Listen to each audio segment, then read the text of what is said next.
Variation autour du méta-savoir. A priori, je dirais qu'on métabolise son savoir pour engendrer un plaisir ex nihilo. Qu'on vide même la glorifiante réserve de son être afin qu'il puisse dégrader sa genèse. Lorsqu'on dit savoir, c'est joli. Grosso modo, on la rénove d'une aisance qui puise dans une vision douteuse, mais certaine. A posteriori, j'ajouterais qu'on métabolise son plaisir pour engendrer ipso facto un savoir, qu'on vide la genèse glorifiante de son être afin qu'il puisse dégrader sa réserve. Si l'on veut restreindre au maximum... A fortiori, on la puise d'une vision douteuse mais certaine qui rénove son aisance. Sans oublier qu'on engendre son savoir pour métaboliser un plaisir et qu'on dégrade la réserve de son être vide afin qu'il puisse glorifier sa genèse. En tout état de cause, on réserve la gloire de sa genèse afin qu'elle puisse vider la dégradation de son être ad vitam.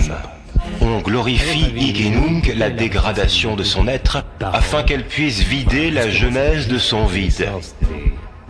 De visu, on la termine dans une aisance qui rénove une vision certaine mais douteuse. In concreto, je dirais que c'est un événement. Que cet événement, stricto sensu, est une synthèse entre l'objet, sa transmission et la conscience. Il est un dérèglement qui fête l'inconscient créatif et qu'il abolit toute règle qui forge un esprit rhétorique. De plus, il rhétorise l'esprit d'ironie de toute règle abolie. Par-delà, cet événement ironise sur l'esprit aboli du rhéteur. In fine, on ironise et métabolise son esprit pour engendrer un plaisir qui vide toute rhétorique. Cependant, on rénove son être et dégrade sa gloire dans une genèse douteuse.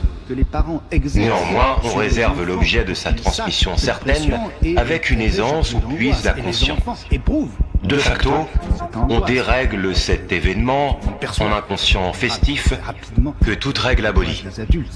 Je vous remercie pour votre attention. Et je crois que ça pèse négativement.